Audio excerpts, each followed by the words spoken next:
Hola, buenos días. Soy José Julio García, que soy profesor de Historia del Arte de la sede de Cáceres, de la Universidad de los Mayores. Y es un placer volver a estar con todos ustedes, aunque sea a través de este medio. Bien, en primer lugar, expresarles mi deseo de que todos ustedes se encuentren bien, de salud, en estos momentos tan complicados, ¿no?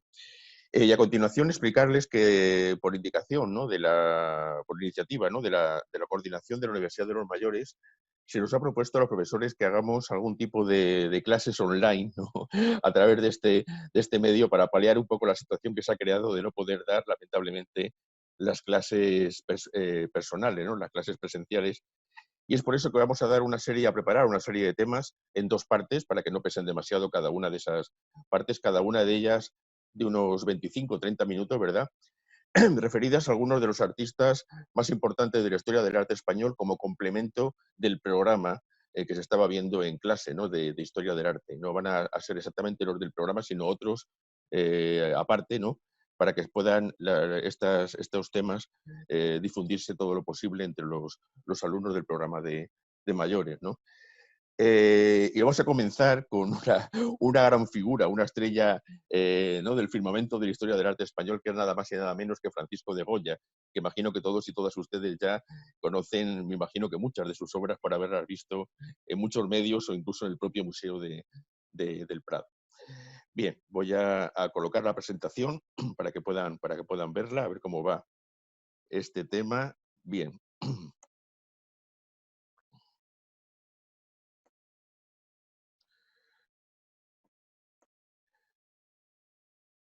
Bueno, ya estamos, así van a poder verlo claramente. Bien, aquí tenemos como iniciación de la presentación, pues un par de autorretratos, lo que ahora mismo se llaman selfies, ¿verdad?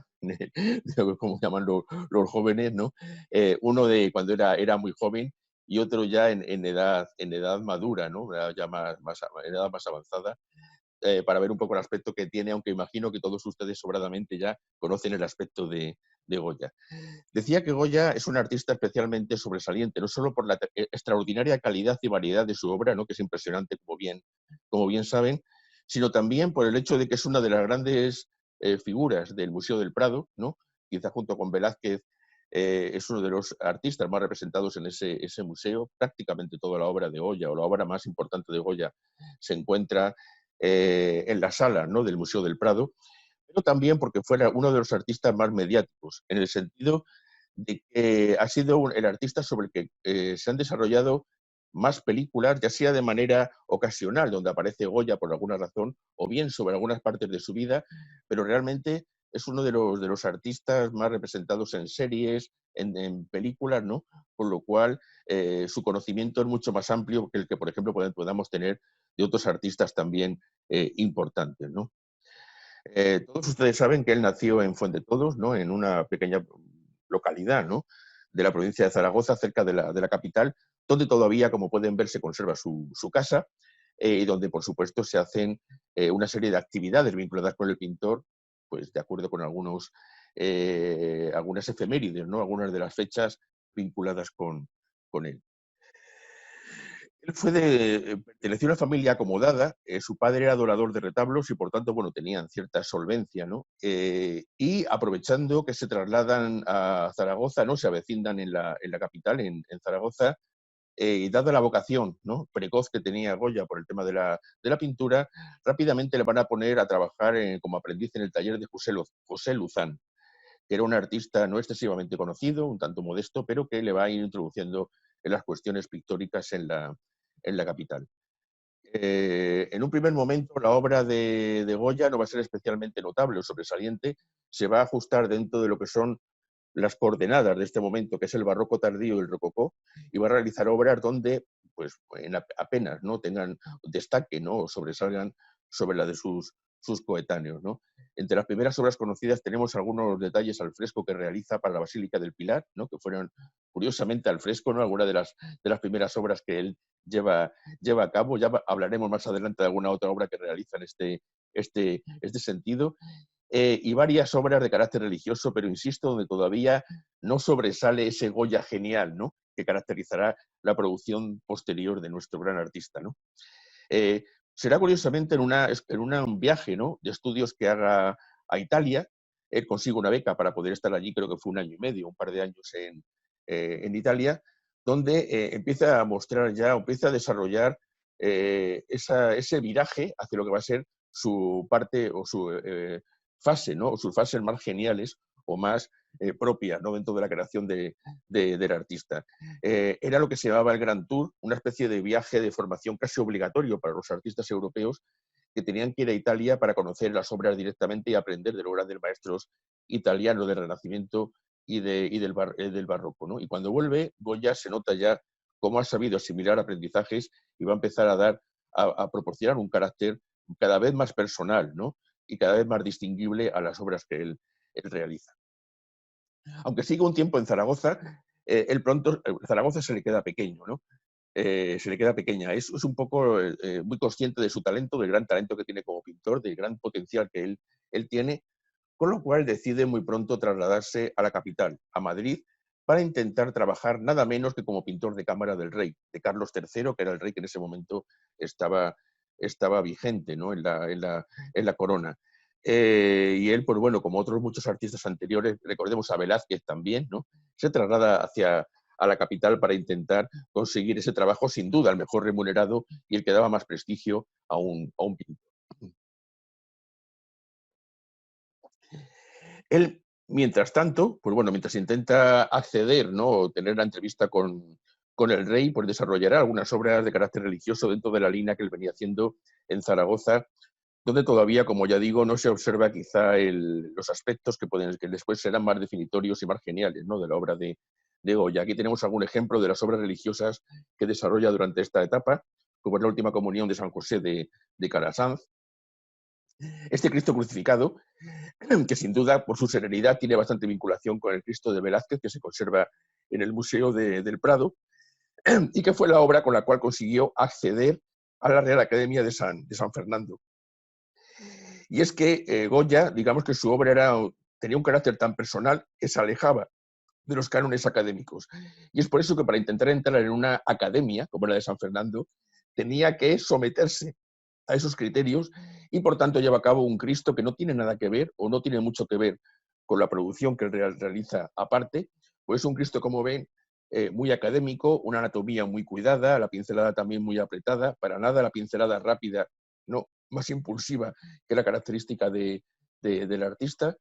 Una obra que él sabía que iba a gustar a los académicos y por tanto lo hace en este sentido y le permite entrar en la academia.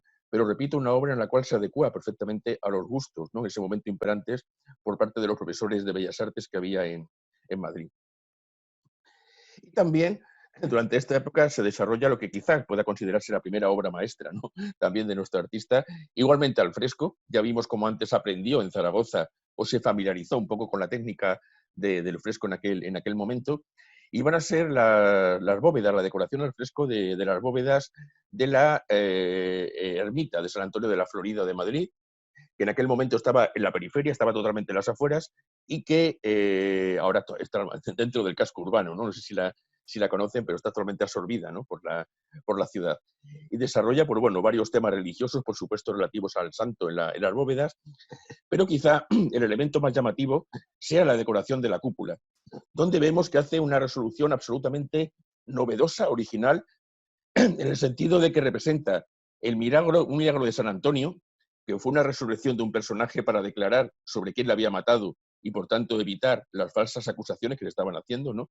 Es decir, uno de los varios milagros atribuidos a la vida de San Antonio, pero representa como si el propio pueblo lo estuviera viendo desde la parte inferior de un pozo. Es decir, como si estuviera sucediendo en ese momento y el público, aparte del público de Madrid, ¿no? Que está alrededor, como ven, de la barandilla, contemplando el milagro, tú mismo fueras también partícipe y testigo del mismo acontecimiento que está sucediendo. Y por tanto, como en un contrapicado cinematográfico, tú estás viendo al santo, a los personajes, incluso algunos subidos sobre la barandilla, ¿no? Para crear una especie de efecto de trampantojo, ¿no? Con la barandilla que es pintada y no es una barandilla real.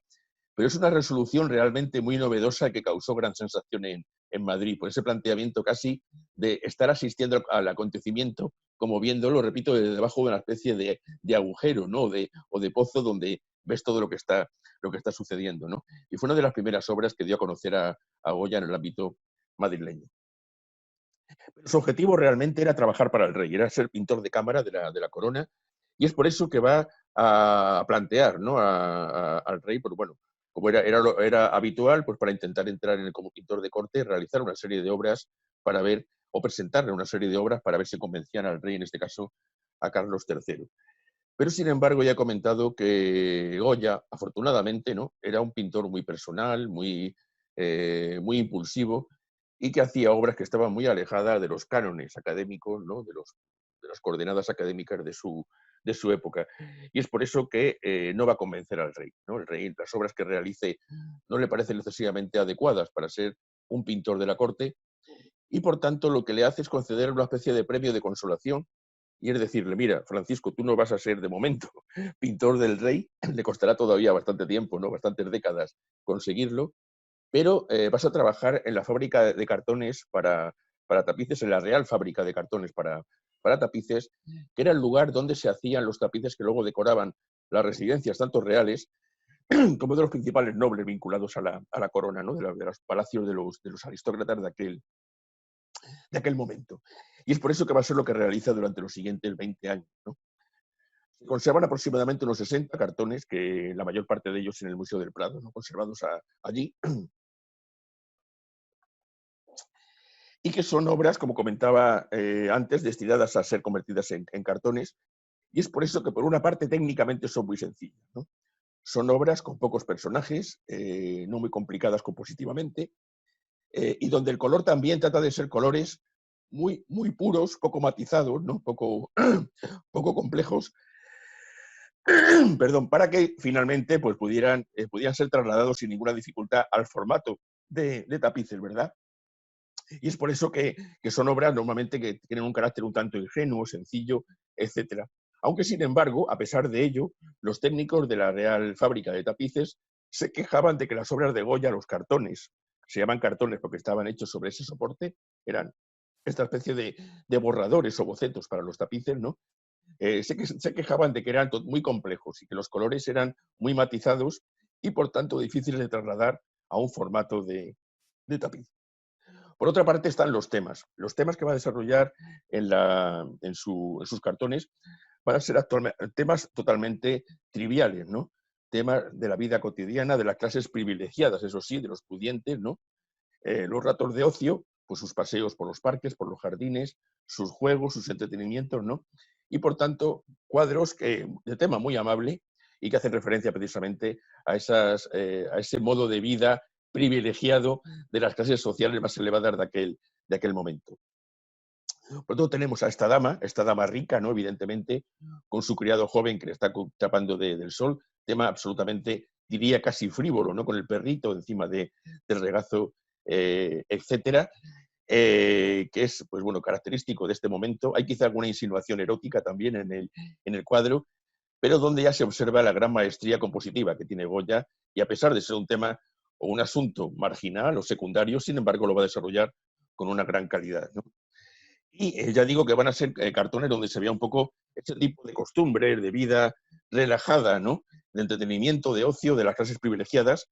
Aquí tenemos el juego de la gallina ciega, que en aquel momento, como ven, el que la quedaba en el centro con los ojos tapados tenía que dar como una especie de palo o de una cuchara de palo a la persona, y aquella persona a la que daba era la que la quedaba luego y se ponía en el centro, ¿no?, que más o menos como se juega la gallina ciega en la actualidad. Escenas de caza, de pesca, ¿no?, etcétera, que son también, pues bueno, prácticas habituales del ocio de las clases privilegiadas. Pero, sin embargo, hay una cuestión que no he comentado hasta ahora, y es que Francisco de Goya, ¿no?, a pesar de, bueno, de estar vinculado un poco a la corte, a la actividad de la corte, él va a ser un pintor ilustrado.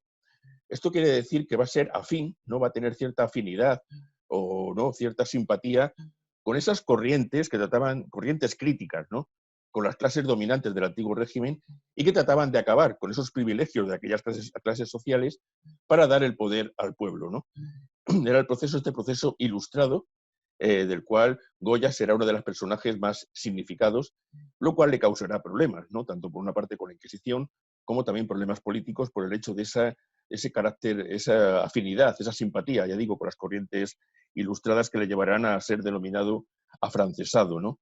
Porque ya saben que en Francia fue donde se desarrolló con más intensidad y desembocó en la Revolución Francesa de 1789. Y es por eso que ya los cartones para tapices, a pesar de los temas, como ya digo, tan amables, va a introducir algunos elementos de crítica social. Aquí, por ejemplo, vemos la boda, en la cual se ve que hay una dama, una chica, una maja, muy, muy guapa, muy hermosa, joven, ¿no? Que se está casando, sin embargo, con el personaje de rojo que aparece detrás, que es, como ven, bajito, de color oscuro, jorobado y contrahecho, ¿no? Pero es rico. Entonces, digamos que la joven pobre, pero hermosa, se está casando con el rico en un matrimonio claramente de conveniencias. Y vemos cómo, además, la gente se está riendo. Ven cómo las mujeres se sonríen, ¿no? De manera malévola. Los chicos también hacen sus bromas, los muchachos, ¿no? Que aparecen ahí alrededor. Los hombres están murmurando entre sí, con sonrisas cómplices. Es decir, están criticando un poco la situación que está produciendo, pero que era muy habitual, esos matrimonios de conveniencia de familias con pocos recursos, de jóvenes, ¿no? Chicas, muchachas de familias de pocos recursos, con gente rica para poder mejorar la situación social. O, por ejemplo, en el cacharrero, donde se ve claramente la distancia social entre los hombres que tienen el mercadillo, el hombre, ¿no? y esas mujeres, que son casi como las tres edades de la mujer, ¿no? La infancia, la madurez y la ancianidad, ¿no? Que aparecen ahí. El contraste entre la situación social de los vendedores ambulantes y el de la joven rica que pasa, pues bueno, de manera un tanto soberbia y un tanto ajena a lo que está sucediendo en su carruaje junto a ellos, mostrando de una manera evidente el contraste de clases sociales que hay entre los más pobres y desfavorecidos y los más ricos, y la falta de interés o de preocupación que estos últimos manifiestan por la situación social de los anteriores. Ya digo que esto entronca muy bien con ese carácter de ilustrado crítico, ¿no? Que trata de, pues bueno, intentar criticar todas aquellas situaciones, todos aquellos elementos de privilegio del antiguo régimen, con el fin de quitar lastre y permitir la modernización del país, que era realmente la idea fundamental de los ilustrados, ¿no?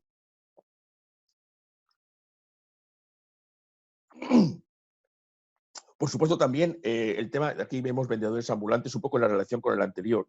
La situación tan complicada que estos vendedores que iban de un sitio para otro, sobre todo en invierno, tenían que atravesar. He de decir que él, bueno, como aragonés, viviría inviernos muy, muy duros, bastante rígidos, ¿no? Bastante duros, y por tanto aquí se ve como la situación muy complicada, ¿no? La dificultad de estos vendedores que tenían que ir de un pueblo a otro por caminos helados y por ventiscas de nieve, pues haciendo referencia también a la situación complicada de los más desfavorecidos, ¿no?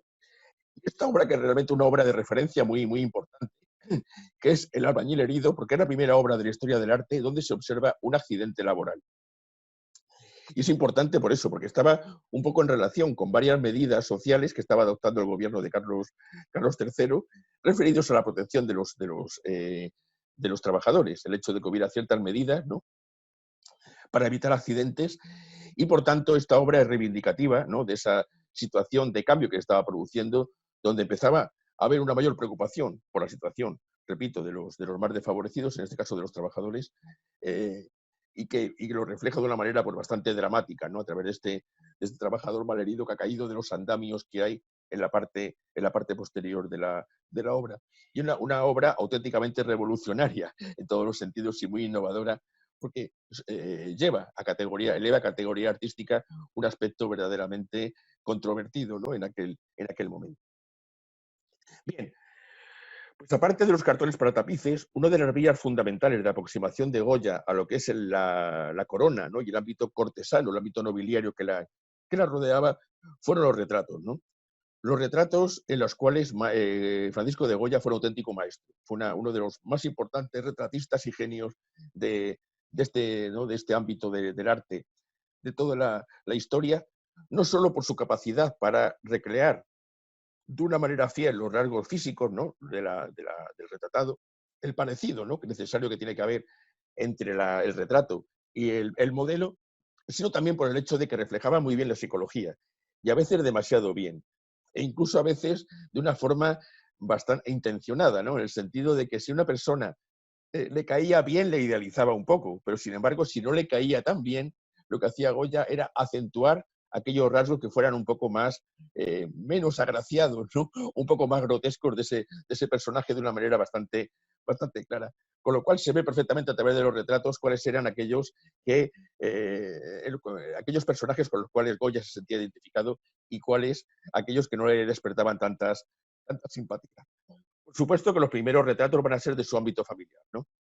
Él ya desde los comienzos de su formación en Zaragoza va a ser muy amigo de los Valleu, que eran tres hermanos pintores y fundamentalmente Francisco Valleu, que era el más importante de los tres, hasta el extremo de casarse con una hermana de ellos, de estos tres, que era Josefa Valleu, ¿no?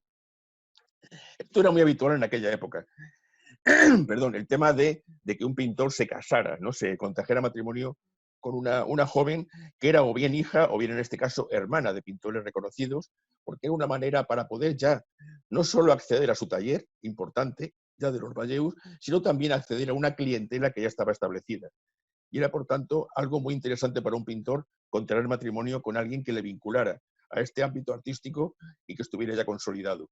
Es curioso, ¿no?, ver el contraste como antes, en un cartón para tapices, criticaba el matrimonio de conveniencia y, sin embargo, él se casa con la hermana de unos pintores importantes, con lo cual, bueno, no sabemos hasta qué punto había amor o también algo de conveniencia en esto. De todas formas, era una práctica muy habitual. Ya vimos que Velázquez, por ejemplo, también pues, hizo lo mismo, se casó con la hija de un importante pintor, ¿no? Hacer retratos, por supuesto, Goya, de su entorno, ¿no?, de los músicos, escritores, artistas, ¿no?, que rodeaban en su ámbito vital. Tiene muchos retratos de su entorno, ¿no?, de las personas hacia las que sentía afecto.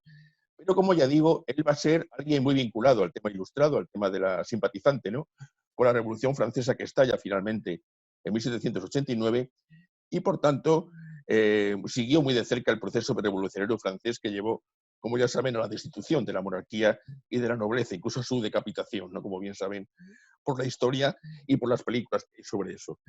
Y es por eso que Goya va a ser muy amigo de algunos de los principales escritores e intelectuales que sustentaron ese movimiento ilustrado en España y que imagino que les suena, ¿no? Por ejemplo, Jovellanos, ¿no?, Leandro Fernández de Moratín, etcétera, también el destacado escritor, que van a ser autores que, como saben, con sus obras, con sus escritos, trataron de sustentar todo esto. Y en el ámbito artístico, Goya quizá sea el personaje más beligerante y más acorde, ¿no?, que más defienda con su obra este tipo de planteamientos.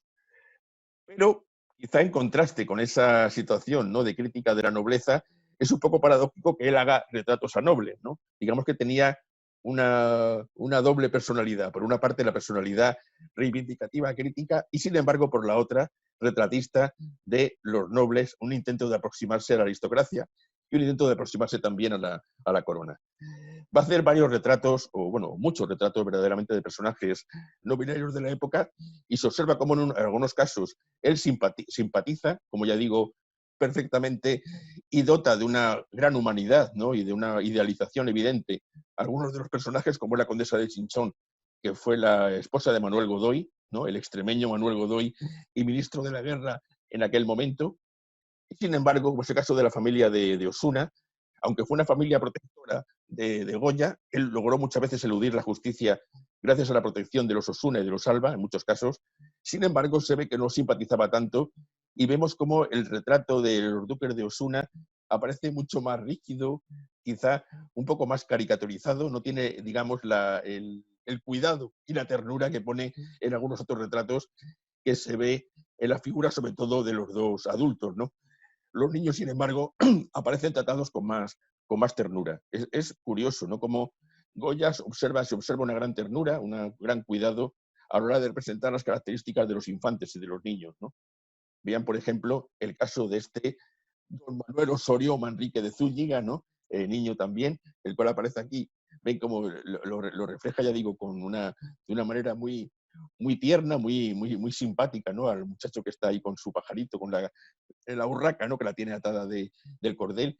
Pero, sin embargo, fíjense cómo contrasta la inocencia y la ternura del niño con un tema un tanto inquietante, que son los dos gatos que aparecen en la parte inferior con mirada un tanto demoníaca, que están mirando con cara de pocos amigos a la urraca que aparece en la parte inferior, ¿no? Y por tanto, esa tendencia ya de Goya a introducir, que veremos más adelante, elementos quizá un tanto más inquietantes, ¿no? Un tanto más eh, extraños, ¿no? Dentro de su producción, que va a derivar casi hacia una estética expresionista, ¿no? Y por supuesto, los retratos de la duquesa de Alba, con la cual que parece que mantuvo pues, una relación tórrida, ¿no? En algunos momentos, durante sus visitas a Sanlúcar de Barrameda, ¿no? En el Parque Natural de Doñana, donde tiene los Albas su residencia.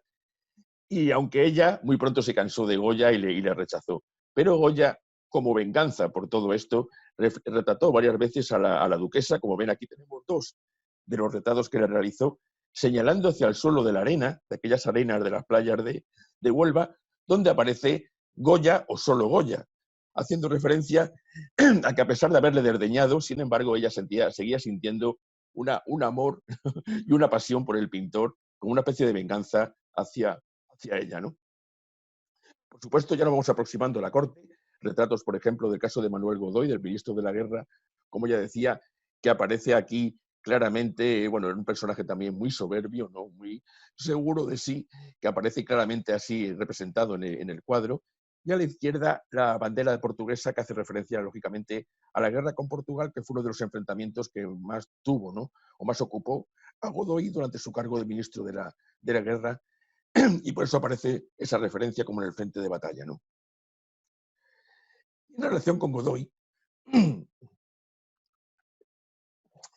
se encuentran estas dos representaciones, ¿no? De las bajas, que son, perdón, que son muy curiosas. Siempre, bueno, imagino que se habrán preguntado por qué una y la otra. Y aparte de la leyenda que indica que seguramente los retratos sean una representación o aludan a la propia duquesa de Alba por el parecido que tiene el rostro con el de la duquesa de Alba que él conoció, ¿no? Sin embargo, parece que esta doble representación responde a una especie de máquina, un artilugio que Godoy tenía en su Palacio de Madrid y al cual solo podían acceder personas, digamos, de confianza, lógicamente, y que era una especie, como ya digo, de bastidor o de estructura, de manera que cuando entraban en esa habitación, ellos lo que veían era a la maja desnuda, perdón, a la maja vestida, en primer lugar. Y él lo que hacía, tirar de una especie de cordón, ¿no? de mecanismo, ¿no? Que hacía dar la vuelta al bastidor y aparecía la desnuda, como una especie de broma erótica con y sin ropa, ¿no? Y que era, ya digo, algo comprometido y que solamente Godoy mostraba a algunas personas, insisto, de total confianza.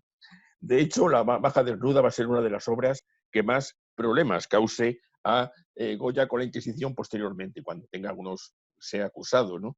Y sea interrogado, pues va a ser una de las obras que más problemas le cause. Y terminamos esta primera parte hablando de otra de las obras maestras realmente más significativas de Goya, que es la familia de Carlos IV.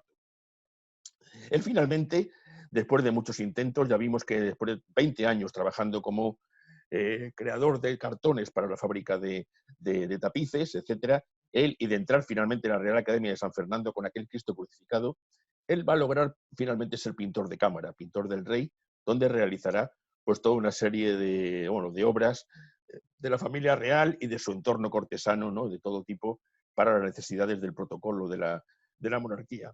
Y la obra cumbre va a ser esta, la familia de Carlos IV, ¿no? Que es una especie de versión goyesca de las Meninas, en el sentido de que aparece el propio Goya autorretratado al fondo, ¿no? Con el lienzo, un poco en una posición muy parecida a la que Velázquez tiene en el cuadro de las Meninas que comentaba antes, y donde representa a los miembros principales de la familia real. Pero, sin embargo, este cuadro le va a traer muchos problemas, en primer lugar, por el excesivo verismo de los retratados, ¿no? Los retrata quizá con todos sus defectos y sin ninguna virtud. Véanse, por ejemplo, el rostro de María Luisa de Parma, que aparece en el centro, para nada agraciado, sino todo lo contrario, ¿no? Como que quizá exagerando los rasgos menos agraciados de la figura.